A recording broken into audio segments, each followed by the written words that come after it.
संविधान पे आंख उठेगी, अंबेडकरवादी सबसे आगे खड़े होकर संविधान की रक्षा करने का काम करेगा। प्यारे साथियों, इस देश में दो ही विचारधारा काम कर रही है। एक फूले साहू अंबेडकर पेरियार की विचारधारा, बाबा साहब अंबेडकर की विचारधारा, मामना राम सुवर्मा, चौधरी महाराज सिंह भारती, सर छोटू राम की विचारधारा, जननायक कपूरी ठाकुर, नारायण गुरु, बाबू जगदेव प्रसाद कुशवाहा की, संत राम बी प्रजापति जी की, मानवर दीना भाना वाल्मीकि जी की, मानवर काशी राम साहब की, ब्रह्मानंद लोधी जी की, मां बिजली पासी जी की, अहिल्याबाई होलकर की, अवंतिका बाई लोधी की, झलकारी बाई की, मां फूलन देवी की, तमाम महापुरुष जिन्होंने अपने प्राणों को बलिदान कर दिया, चाहे वो ब्रह्मानंद लोधी जी हो या इस मुजफ्फरनगर में 2 अप्रैल 2018 को जब SC/ST एक्ट को बचाने के लिए आप सड़कों पर निकले थे, मेरे आज भी याद है, मेरे लोगों, मेरे आज भी याद है, मैं जेल में था और आपने आंदोलन किया था। या अमरेश गाजला मेरा छोटा भाई पुलिस की गोलियों का शिकार हुआ था, मेरे आज भी याद है। और सरकार नहीं ढूंढ पाई कि आपके भाई को गोली किसने चलाई थी, और हजारों नौजवान मुकदमे लगाकर उनको जेल भेजा गया। जब मैं बात को आगे बढ़ाऊंगा तो मैं पूरी बात रखूंगा। मेरे लोगों, प्यारे साथियों, इन दोनों विचारधाराओं में जो कोई राजकाज पर रहेगा उसी को आगे बढ़ने का अवसर मिलेगा, और जो राजकाज में नहीं रहेगा उसको ये सरकारें कुचलने का काम कर देंगी। मेरे लोगों, इसलिए इन दोनों विचारधाराओं में जो संघर्ष चल रहा है, पहली फूले साहू पेरियार अंबेडकर की विचारधारा और दूसरी मनुवाद की विचारधारा, जिसकी सरकार आज केंद्र में और राज्य में बैठी हुई है, इन दोनों विचारधारा में जो संघर्ष चल रहा है, जो सत्ता में बैठेगा उसी को आगे बढ़ने का अवसर मिलेगा। इस संघर्ष को, ये आज का संघर्ष नहीं मेरे लोगों, इसके लिए तमाम महापुरुषों ने, महामानव तथागत बुद्ध से लेके जगत गुरु सतगुरु रविदास जी ने, गुरु कबीर जी ने, और पता नहीं कितने संतों ने कुर्बानियां दी है, और आज भी संघर्ष जारी है। हम लोग भी कुर्बानी के लिए तैयार हैं, लेकिन झुकने वाले नहीं है। मेरे लोगों, मेरी बात को समझ लेना, और मेरी बात पर गौर करो। हमारे महापुरुषों ने संघर्ष की मशाल को जलाया, और आज भी संघर्ष की मशाल को लेकर हमारे लोग चल रहे हैं। मानवर काशी राम साहब ने, जिन्होंने इस आंदोलन में एक बड़ी लाइन खींच दी थी, हमारे महापुरुषों को का कारवा अपने मकसद में की ओर तेजी से आगे बढ़ रहा था, किंतु मान्यवर के बाद वह वही जिसका डर था, जिनसे संघर्ष था, उनसे समझौता हो गया और बहुजन को बना दिया सर्जन, और परिणाम ये हुआ कि आज हमारा अस्तित्व भी खतरे में आ गया है। संविधान हमारे लिए कितना महत्वपूर्ण है, इसके लिए बाबा साहब ने हमें बहुत दिन पहले आगाह किया था। और क्या कहा था बाबा साहब ने? बाबा साहब ने कहा था कि मुझे मेरे जाने के बाद मरा मत समझना, जब तक संविधान जिंदा है मैं जिंदा हूं, और हमें संविधान की रक्षा करनी पड़ेगी। मेहरबानी होकर अगर आप पीछे आ जाओ, आपकी नौटंकी की वजह से मुझे नुकसान हो रहा है।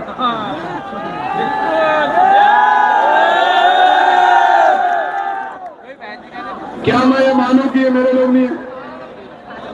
फिर क्या है? शांत रहो, अपनी अपनी जगह खड़े रहो। बहादुर हो ना? बहादुर हो या नहीं हो? टांगे कमजोर तो नहीं पड़ी है? अभी तो मैं घोषणा करूंगा, मेरे साथ लंबी लड़ाई लड़नी है, पैदल यात्रा करनी है, बैठे रहो, और कैमरे वैमरे के चक्कर में नहीं पड़ेगा कोई, ठीक है? कान खोल के सुन लो मेरी बात को। इसलिए संविधान दिवस के मौके पर आज आप लोगों को बुलाया गया है कि आज संवैधानिक मूल्यों को बचाना है, और भाईचारा अभियान के जरिए जनपद मुजफ्फरनगर में पहली रैली है। आज से यह यात्रा देश भर में संविधान की रक्षा और सुरक्षा तथा संवैधानिक मूल्य बचाओ और संवैधानिक अधिकार के प्रति देश के समस्त नागरिकों में चेतना, जागृति और जन जागरण पैदा करने का काम करेगी आज की ये रैली। बीजेपी ने तो षड्यंत्र से अच्छे दिनों का झांसा देकर गरीब जनता को गुमराह करने का काम किया। असल में तो अच्छे दिन हमारे तब शुरू हुए थे जब बाबा साहब अम्बेडकर ने 26 नवंबर 1949 को संविधान सौंप दिया था और 26 जनवरी 1950 को संविधान लागू हो गया था। हमारे अच्छे दिन तो तब शुरू हुए थे, लेकिन हमारे साथ धोखा ये हुआ कि अच्छे दिन तब आएंगे, ये बात हमें नहीं बताई जब राजकाज हमारा बनेगा, जब लोकतांत्रिक व्यवस्था में सीएम हमारा बनेगा, पीएम हमारा बनेगा, तब जाके हमारे अच्छे दिन आएंगे। और जब तक सीएम पीएम हमारा नहीं बनता, हमारे अच्छे दिन नहीं आते। मेरे लोगों, आपको याद होगा पहले जब हमारी पिछली सरकारें चली, हमारी सरकार थी 2007 से 12 हमारी सरकार थी, हमारे लोगों की सरकार थी, गरीबों की सरकार थी। जब जब हम पे राजकाज आया है, हमने हर एक व्यक्ति के अधिकारों को संभालने का काम किया। हमें अपनी ताकत को समझना पड़ेगा। हमें हमारी लड़ाई किसी जाति से, धर्म से नहीं है। हमारी लड़ाई देश में राजकाज की है, अधिकारों की है। ये जो कुर्सी में बैठे हैं, ये अधिकार देना नहीं चाहते और हम बिना अधिकार के चैन से बैठना नहीं चाहते। ऐसा लड़ाई है मेरे प्यारे भाइयों। बाबा साहब की संविधान की रक्षा के लिए संवैधानिक मूल्यों के सिद्धांतों को समझते हुए आज इस सरकार ने जिस तरह हमें कुचला है, हमें ये समझना पड़ेगा। संविधान तो बोलने की आजादी देता है, संविधान तो आजादी देता है अपने धर्म को मानने की। आर्टिकल 25, 26, 27, 28, आर्टिकल 30 अपनी धार्मिक स्वतंत्रता का हम लोग पालन कर सकते हैं। लेकिन आज कहाँ है स्वतंत्रता? आज तो अगर एक शब्द आप कह दोगे तो बुलडोजर चल जाएगा। इनके खिलाफ कोई बात करेगा तो ये बुलडोजर से उसका घर जमींदोज कर देंगे। ये हम अपनी आंखों से देख रहे हैं। ये संविधान का राज नहीं है, ये संविधान का राज नहीं है इनका। और जो इनसे ना डरे, जो इनका मुकाबला करे, उस पर ईडी लगा देते हैं, सीबीआई लगा देते हैं, इनकम टैक्स लगा देते हैं। और जो इससे भी ना रुके, उसके खिलाफ तमाम तरह के षड्यंत्र करते हैं।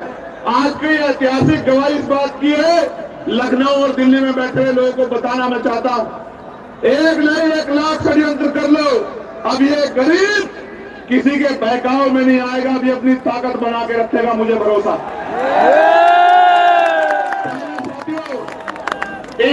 इनका कोई विरोध करे तो वो राष्ट्र विरोधी हो जाता है, इनका जो समर्थन करे वो राष्ट्रहित हो जाता है। जो इनकी पार्टी ज्वाइन कर ले, ये भाजपा की बात कर रहा हूं, वो ईमानदार हो जाता है। और जो इनकी पार्टी से अलग रह के काम करता है, उसको ये आरोप लगाने का काम करता है। हमें समझना पड़ेगा कि अगर आज नहीं जागे तो 50 साल बाद ये देश कहां खड़ा होगा, हमारे लोग कहां खड़े होंगे, इस बात को हमें समझना पड़ेगा। और अगर हमने ये नहीं समझा तो वो दिन दूर नहीं है कि हमारी आने वाली पीढ़ियां फिर से इस प्रदेश में गुलाम हो जाएंगी।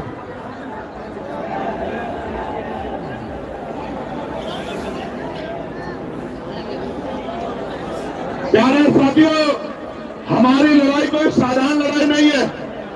मैं स्पष्ट करना चाहता हूं, हमारी लड़ाई किसी की पूंछ बनने की नहीं है, हमारी लड़ाई मूंछ बनने की है। मूंछ का मतलब स्वाभिमान सम्मान के जीवन की हमारी लड़ाई है। बहुजन समाज के मान सम्मान और स्वाभिमान की लड़ाई है। क्योंकि पूंछ कितनी भी लंबी क्यों ना हो, आप सब लोग जानते हैं पूंछ कहां लगती है, और मूंछ कितनी भी छोटी क्यों ना हो, मूंछ कहां सकती है, आप इस बात को जानते हो। इसलिए मैं कहना चाहता हूं कि आपको सिर का ताज बनना है। मेरी माताओं बहनों, मैंने भी एक कमेरी मां की कोख से जन्म लिया है। आप जैसी संघर्षशील मां, एक मां जो झुटमलपुर में रहती है, उसने मुझे जन्म दिया है। मैं विश्वास दिलाता हूं, गौर से सुनना, ये आपका बेटा आपको विश्वास दिलाता है कि ना मान सम्मान से समझौता करूंगा, ना बिकूंगा, ना रुकूंगा, ना झुकूंगा, जब तक लहू का आखिरी कतरा है आपके लिए लड़ता रहूंगा। समाज के लोगों से भी कहना चाहता हूं, आपको याद होगा दिल्ली के तुगलकाबाद का गुरु घर का आंदोलन, लाखों लोग इसी तरह रामलीला ग्राउंड में पहुंचे थे और जेल जाना पड़ा था। लेकिन साथियों, मैं एक जानकारी जानकारी आपको देना चाहता हूं। एक अधिकारी ने मुझे फोन किया, कहा साहब हम आपकी सदस्यता छीन लेंगे कोर्ट के जरिए। क्या छीन लेंगे? मैंने उनसे कहा भाई ये सदस्यता आपकी दिलाई हुई नहीं है, ये मेरे लोगों ने मुझे दी। अगर वो कह देंगे तो एक नहीं 1000 बार छोड़ दूंगा। वो आप आज कह दो कि भैया ये काम मत करो, घर बैठ जाओ, तो वचन दे कहता हूं कि वापस नहीं आऊंगा, घर जाके बैठ जाऊंगा। अगर आप आज कह दोगे, आप आज कह दो कि भैया लड़ना बंद कर दो, लेकिन इनके कहे से सदस्यता छोड़ने वाला नहीं हूं। एक चंद्रशेखर को रोकने की कोशिश करोगे, विधानसभा में 203 चंद्रशेखर बना के भेजेंगे उत्तर प्रदेश में हम लोग। आपको याद है ना मैंने नारा क्या दिया है? गांव गांव चलो, पांव पांव चलो, चलो बूथ की ओर, चलो डोर टू डोर। आप यहाँ आए हो, लेके क्या जा रहे हो? यहाँ से घर जाओगे तो चैन से मत बैठना, कोई मीडिया ना दिखाए, हरक मत करना, अपने आप घर से निकलना, रोजाना 1 घंटा काम करना। इस बात के लिए काम करना कि जब राजकाज बनेगा तो मेरी किसी बहन बेटी पे अपने अत्याचार कोई गुंडा नहीं कर पाएगा, हमारी ताकत बनेगी। इसलिए करना, हम आंदोलन करने नहीं निकलेंगे। आज निकलेंगे तो हमारे खून से होली नहीं खेल पाएगा, हम पे कोई गोली नहीं चला पाएगा। इसलिए करना कि बाबा साहब अम्बेडकर के अधूरे सपने को पूरा करना है। इसलिए करना काशीराम साहब के पूरे जीवन संघर्ष को पूरा करना है। और अगर आप नहीं करोगे तो कौन करेगा? मुझे ये भी बता दो, कोई और करेगा क्या? दोनों हाथ उठा के बताओ जो लोग मदद करके काम करेंगे। आज इस महारैली में ये जो जन सैलाब आया है, ये इस बात का सबूत है कि अभी देश में बहुजन समाज के लोग जिंदा हैं और जो बहाव के साथ नहीं बहते, क्योंकि बहाव के साथ लाशें बहती हैं। बेशक इस देश में सत्ताधारियों ने धन बल के आधार पर किसान मजदूर कमेरे को कमजोर कर दिया, किंतु जनबल और मनोबल को वो हमारे कमजोर नहीं कर सकते और ना ही हम उसको कमजोर होने देंगे। आप मेरी बात को याद रखना, ये किसानों की धरती है और यहाँ किसान शोध संस्थान है। 350 रुपए में गन्ने की वो होती है, गन्ने की लागत है, 400 रुपए दे रहे हैं। किसान को डीएपी नहीं मिल रहा है, किसान को यूरिया नहीं मिल रहा है, किसान लाइनों में लगता है, पिटता है लाठियों से। मैं किसानों को कहना चाहता हूं, एक मौका आजाद समाज पार्टी को दो, गन्ने का मूल्य 500 रुपए करके देंगे आपको, मेरी बात को। और ऐसे भी कह रहा हूं, दमके की चोट पर कह रहा हूं, हर साल गन्ने मूल्य में वृद्धि करेंगे, 1.5 गुना आपको पैसे देने का काम करेंगे और 14 नहीं 9 दिन के अंदर आपके खातों में पहुंचाने का काम करेंगे। इस सरकार ने तो कहा था किसानों की आमदनी दोगुनी करेंगे, इस सरकार ने कहा था बिजली का बिल माफ कर देंगे, बिजली का बिल हाफ कर देंगे, किया क्या?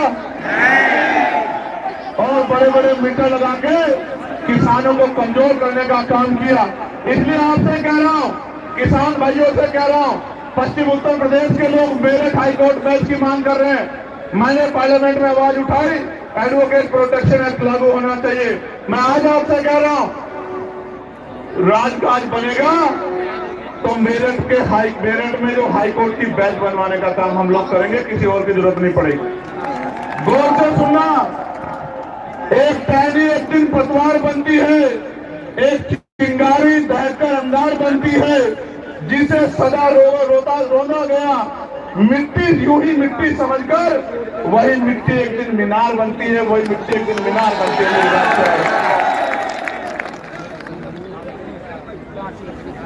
मेरे प्यारे साथियों, आप लोग स्वाभिमानी लोग हो ना?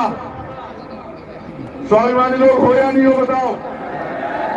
तो मेरी इस बात को गांठ बांध के जाना कि यहां से जाके सोना मत, चैन से मत बैठना, क्योंकि अगर आप गुलामी को एहसास नहीं कर रहे हो तो आप में और मरे में कोई फर्क नहीं है। मेरे लोगों, आज भी अच्छी रोटी कपड़ा मकान नहीं मिल रहा है, सम्मान नहीं मिल रहा है, आज भी अच्छे घर नहीं है, अच्छी पढ़ाई नहीं है, अच्छा रोजगार नहीं है, अच्छी चिकित्सा सेवाएं नहीं है। क्यों?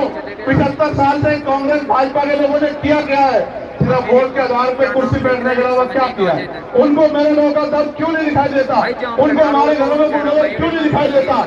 उनको हमारे मुस्लिम नेताओं को जेल में ठूस के बंद करना क्यों नहीं दिखाई देता? मैं इसलिए कह रहा हूं, उनको किसान नहीं दिखाई देता, नौजवान नहीं दिखाई देता, उनको दिखाई देता है तो सत्ता दिखाई देती है। आपको भी दिखना चाहिए तो आजाद समाज पार्टी का नीला झंडा दिखना चाहिए, उनका निशान दिखना चाहिए।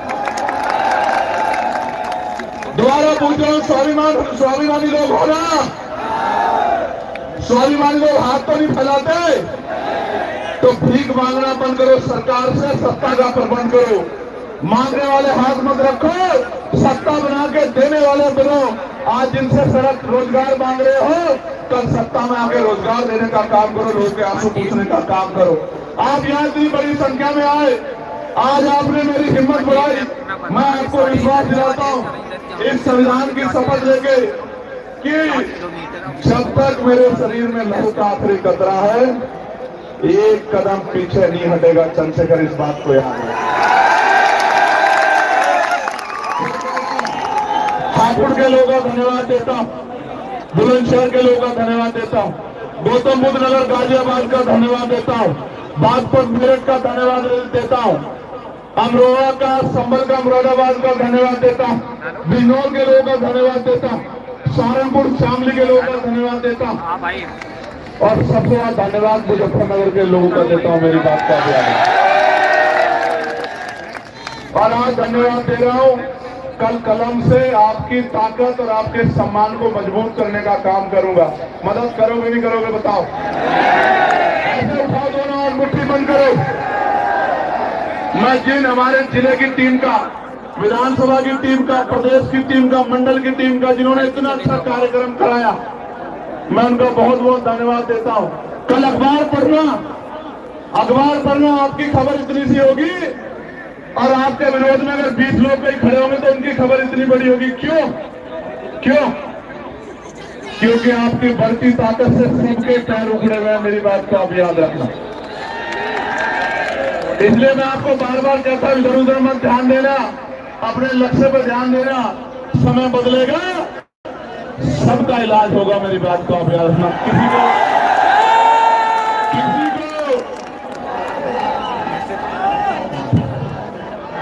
ना किसी का सहयोग भूलेंगे, ना किसी का अपमान भूलेंगे। आपकी तरफ अगर उठेगी कोई आंख तो इनकलाब आएगा। मेरी बात को आप याद रखना। मैं किसान भाइयों का धन्यवाद देता हूं और तमाम सिख भाइयों का, गुर्जर भाइयों का, जाट भाइयों का, मुस्लिम भाइयों का, सैनी, पाल प्रजापति यादव, लोधी भाइयों का धन्यवाद देता हूं। तमाम जितने सैन विश्वकर्मा, जितने लोग यहाँ पहुंचे, और जब तक जीवन रहेगा आपके इस कद को साथ रहूंगा। बहुत बहुत धन्यवाद।